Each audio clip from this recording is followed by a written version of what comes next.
ជំរាបសួរក៏ដូចជាសួស្តីទៅកាន់ពុកម៉ែបងប្អូនទាំងអស់គ្នានៅក្នុងបណ្ដាញសង្គម YouTube និង Facebook ជាទីគោរពថ្លៃបានថ្ងៃដែរខ្ញុំបាននឹងបង្ហាញអំពីវិធីសង់ត្រេ Opler 5 ទឹកប្រភេទ JBL មេដែកដុប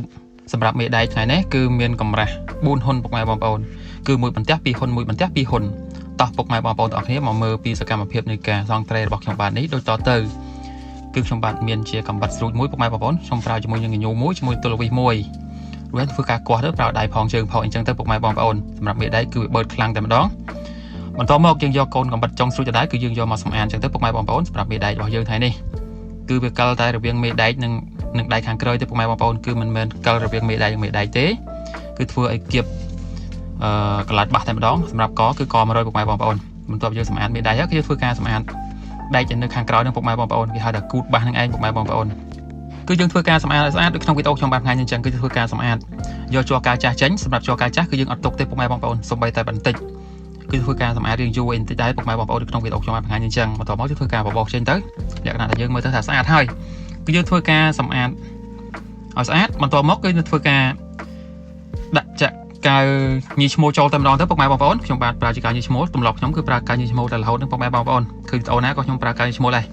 សម្រាប់កៅឈ្មោះនេះគឺខ្ញុំប្រើរៀងច្រើនដែរដោយសារការកៅមេដៃគឺយើងទាកៅរៀងច្រើនទាំងពុកម៉ែបងប្អូនបន្តមកគឺធ្វើការកោត្រឡប់ចូលត្រឡប់ឡើងនៅក្នុងវីដេអូខ្ញុំបានបង្ហាញអញ្ចឹងយើងឲ្យលក្ខណៈថាកៅឈ្មោះបើឲ្យទៅជាលបាយមួយបន្ទាប់វាខ្លាយទៅជាលបាយមួយហើយគឺយើងធ្វើការបៀកឲ្យសពនៃមេដៃរបស់យើងតែម្ដងពុកម៉ែបងប្អូនហើយកាលដែរបើសិនជានៅសល់គឺយើងយកទៅបៀកជាមួយនឹងដែកដែលខ្ញុំបានសម្អាតបំបញ្ញមិញពុកម៉ែបងប្អូនគឺធ្វើការសម្អាតអញ្ចឹងទៅពុកម៉ែបងប្អូនបន្តមកយើងធ្វើការបៀកអញ្ចឹងទៅបៀកឲ្យសពតែម្ដងហើយក្នុងការបៀកនេះគឺយើងបៀកឲ្យសពពុកម៉ែបងប្អូនយើងមិនមែនបៀកឲ្យតែបានទេគឺយើងធ្វើការបៀកឲ្យសពអញ្ចឹងទៅបន្តមកយើងធ្វើការយកញញូដាក់នៅគៀបអញ្ចឹងទៅពុកម៉ែបងប្អូនដូចក្នុងវីដេអូខ្ញុំបង្ហាញអញ្ចឹងបន្តមកយើងធ្វើការដាក់មេដៃរបស់យើងចូលក្នុងការដាក់មេដៃនេះបើសិនជាយើងមិនដាក់អញ្ចឹងទេគឺវាអាចទាំងទៅបៀតដៃតែម្ដងពុកម៉ែបងប្អូនយើងធ្វើអញ្ចឹងទៅបន្តមកយើងធ្វើការដាក់ថ្នមទៅអត់តែបញ្ហាទេសម្រាប់អ្នកដែលចេះគឺគេចេះឲ្យយូរហើយយើងយកចុងទល់វិសមកកលតិចមកយើងយកដៃញញូចេញបន្តមកយើងធ្វើការដាក់ឧបករណ៍របស់យើងមកពុកម៉ែបងប្អូនសម្រាប់ខ្ញុំបាទឧបករណ៍នេះគឺខ្ញុំបាទធ្វើផ្ទាល់ដៃទេពុកម៉ែបងប្អូនសម្រាប់ក្នុងការ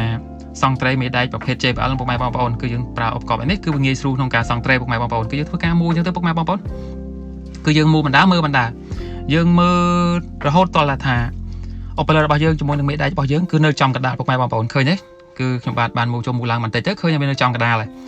ដល់ពេលវាអញ្ចឹងហើយបានន័យថាឧបករណ៍របស់យើងគឺបានសង់ត្រេបានជោគជ័យពុកម៉ែបងប្អូនគឺយើងធ្វើការទុករយៈពេល